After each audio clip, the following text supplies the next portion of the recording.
Hi everyone, this is the first of my series where I'm going to sort of show you my different patterns. I'm going to show and tell the garments that I made and what I think is interesting about each of the patterns, and thank you for taking the time to watch. This first one will be the Squiggle Kite Shawl, which is one of my very first patterns. I made this pattern when I first discovered the stacked stitches technique that Zandy Peters made popular in his Fox Paws pattern.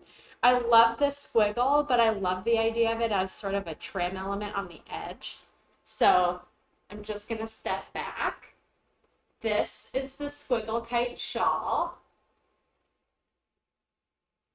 And I'm going to model it for you.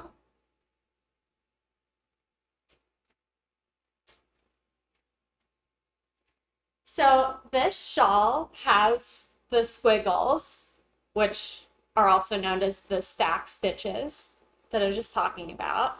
But it also features these little mitered, detailed squares in a garter stitch. And I really like this pattern because it's super modular, and so you're building little components that then all string together, sort of like a string of popcorn for a tree detail around the Christmas holiday. And when you string it all together, you just keep knitting, and then you end up with the smallest piece at the end, which is this little, I sort of on this one think of it as a little beak.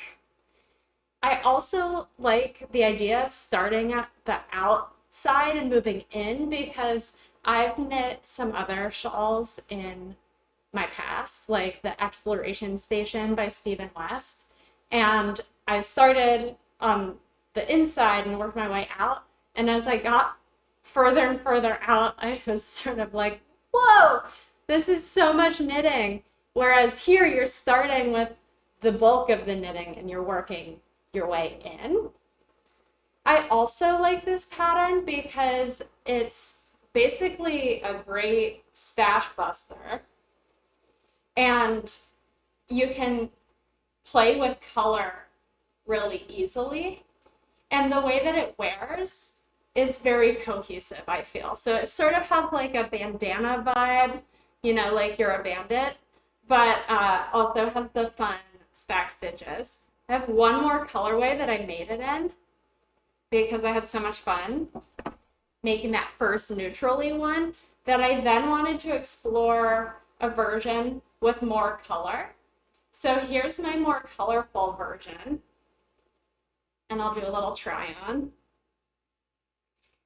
All of these yarns were just whatever I had in my stash at the time, all approximately fingering weights. Some are singles, some are plied, just whatever I had in similar weights. It all works out, I promise. So here's this one.